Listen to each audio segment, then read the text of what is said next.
President Obama is re-emphasizing U.S. support of South Korea a day after that North Korean attack. He sent the aircraft carrier USS George Washington to take part in South Korean military exercises. The president also warning North Korea to stop what he called its provocative actions. We are joined now by former Assistant Secretary of State Christopher Hill. He led the U.S. delegation in the talks aimed at resolving the North Korean nuclear crisis. He's done this negotiating. He knows this area of the world. Ambassador Hill joins us on the phone from Rhode Island. And Mr. Ambassador, if you could map out how difficult a task this is for the Obama administration right now, because they've sort of got to thread some delicate negotiating here, supporting the South Koreans, but then also there's the relationship with China that is in the background here.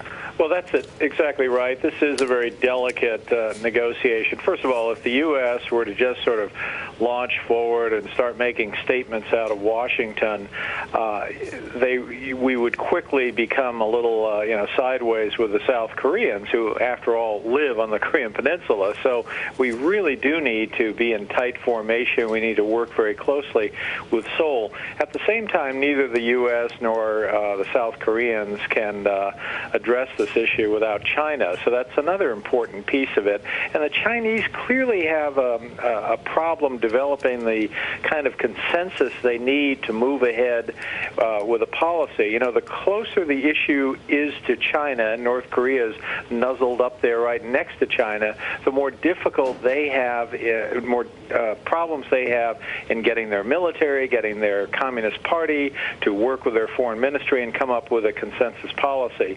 So the Chinese are often in these kinds of crises, not very helpful, and so far that seems to be the case in this one. So what options does the administration have here? They are sending this aircraft carrier to back up the South Koreans, but what else can they do?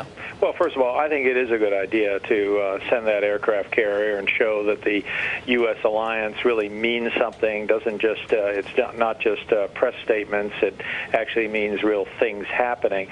Secondly, I think it's been very important for the U.S., as we've been doing, to be in direct contact with the South Koreans. President Obama has spoken with President Lee Myung-bak.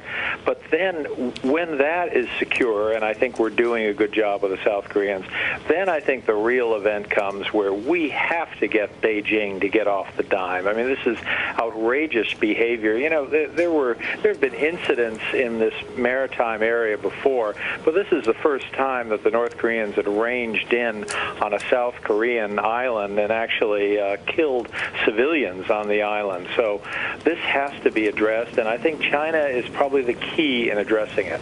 Very quickly, sir, what's the way to get China to do that?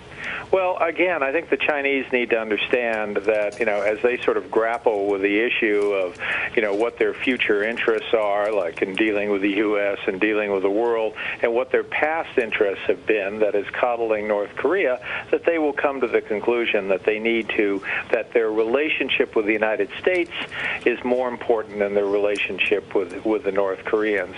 By the way, I would add that one thing I would not try to do is have some separate U.S. North Korean track, which would only sort of get the Chinese off the hook and, secondly, undermine our South Korean allies. A departure there from the advice of former President Jimmy Carter. Well, Ambassador Chris Hill, Denver University Dean, thank you so much for joining us on the Inside Track.